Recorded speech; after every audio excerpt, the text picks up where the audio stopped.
Solo adalah kota yang tidak asing lagi di telinga kita. Kota dengan banyak ragam makanan ada di kota ini. Ketika berkunjung, tidak lengkap rasanya jika kita tidak mengunjungi tempat makan yang ada di kota Solo. Salah satunya yaitu angkringan. Sepanjang jalan di kota Solo dipenuhi dengan angkringan. Pada malam hari merupakan wisata kuliner malam hari. Namun, suasana kali ini cukup berbeda karena terdampaknya COVID-19 dan juga pemerintah menerapkan PPKM. Sehingga banyak sekali pengusaha angkringan di kota Solo, ada yang gulung tikar dan ada pun yang bertahan walaupun mendesak. Nah, pemirsa, ini kita sudah salah satu di angkringan di kota Solo yang bertepatan di Jalan Yosodipuro. Dampak penerapan PPKM tersebut sangat dirasakan oleh para pedagang.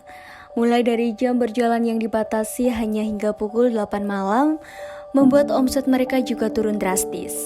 Salah satu pedagang yang merasakan dampak dari penerapan PPKM ini adalah Panji Handoko. Pedagang angkringan yang sehari-hari berjualan di daerah Yosodipuro, Kota Surakarta. Pada hari biasa, angkringan milik Panji buka pada pukul 7 hingga 11 malam. Namun, akibat adanya penerapan PPKM, angkringan Panji terpaksa tutup lebih awal yaitu pukul 8 malam. Jam berjualan yang dibatasi membuat pelanggan dan pendapatan menurun, sehingga tak jarang Panji terpaksa mangkir dari aturan dan tetap buka sampai pukul 11 malam seperti biasanya. Sedikit demi sedikit, Panji mulai bangkit. Dia mencoba berangkat dari pemasaran yang ada, mencari celah-celah kesalahan dan memperbaiki sehingga dapat bertahan daripada yang lain. Mencoba untuk bertahan di tengah keterbatasan yang ada. Meski penerapan PPKM ini dirasa Panji sangat berat, namun Panji yang mengaku tidak mendapat bantuan COVID dari pemerintah memilih bertahan untuk tetap berjualan. Panji berharap agar pemerintah lebih memperhatikan para pedagang yang terdampak sepertinya yang mengandalkan hasil berjualan untuk memenuhi kebutuhan pokok mereka.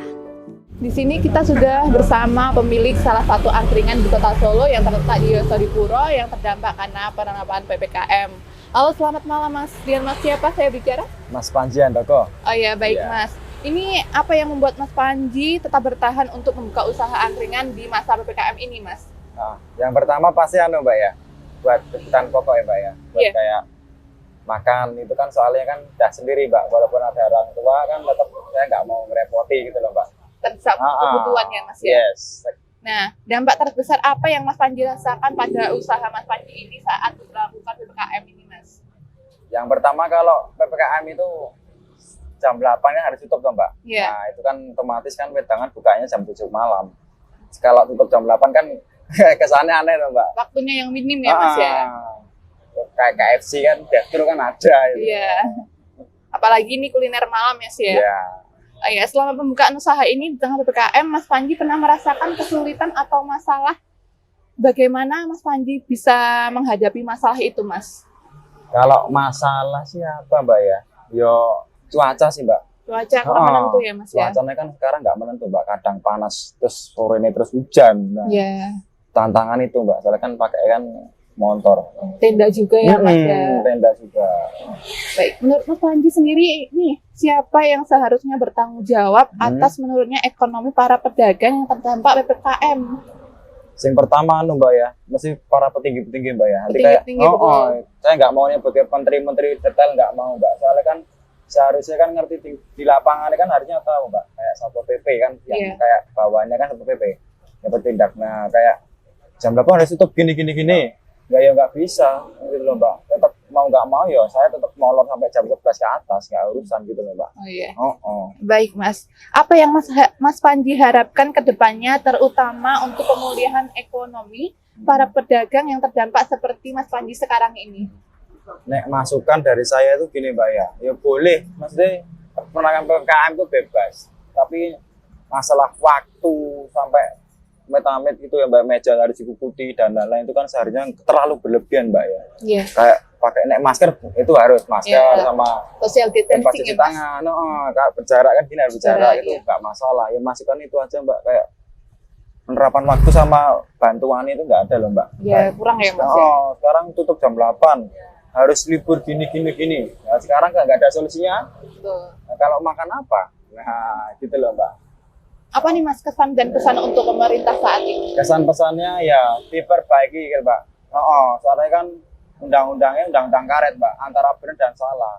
Yang di atas tinggal merintah gini, yang di bawah tetap perang di lapangan. Perhatikan rakyat kecil ya Mas Mbak. ya. Sing kasihan sing kayak dah punya keluarga, punya tanggungan kan lebih kasihan tuh, Mbak. Iya betul. Pemerintah cuma dari atas ngasih gini, ya kalau kena nggak kena. Baik Mas, terima kasih untuk waktunya. Iya, Mbak, makasih, Mbak. Ya. Sama-sama. Sekian wawancara kami pada malam hari ini.